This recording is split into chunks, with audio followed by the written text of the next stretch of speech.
Rarely has one senator held as much sway over an issue as John McCain did this week. A 7-year quest to undo the Affordable Care Act collapsed, at least for now, as McCain and Sens. Susan Collins, Maine, and Lisa Murkowski, Alaska, ended GOP attempts to rewrite the healthcare law. Collins and Murkowski had signaled their concerns for weeks, but it was McCain who provided the drama.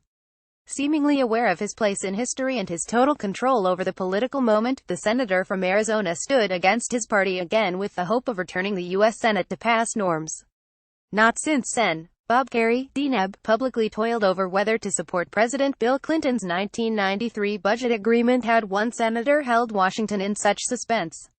But unlike Kerry, who salvaged Clinton's young presidency by voting for a spending plan that he didn't entirely like, McCain defied President Trump's attempts to revamp the healthcare system and stared down Vice President Pence, who made a direct, last-ditch plea to the senator early Friday morning.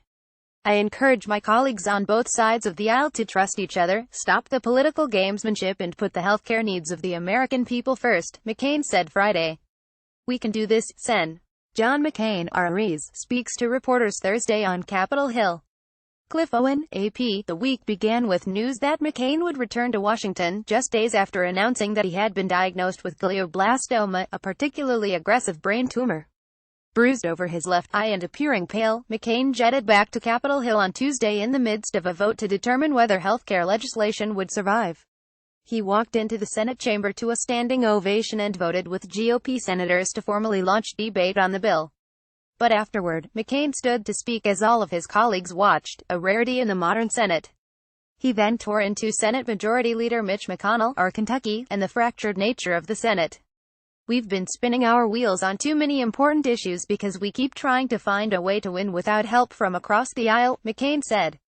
"We're getting nothing done, my friends. We're getting nothing done." McCain felt that his Tuesday speech set out a clear marker, for how he would decide his final vote, demanding a good, clean amendment process with a chance to change the bill for the better. In his estimation, by Thursday night, the process and the product had grown significantly worse than the bill he had vowed to oppose just Tuesday afternoon. The idea of voting for a terrible bill that everyone acknowledged they didn't want to become law was anathema to everything he had stood for as a senator, and went against every principle he had laid out Tuesday.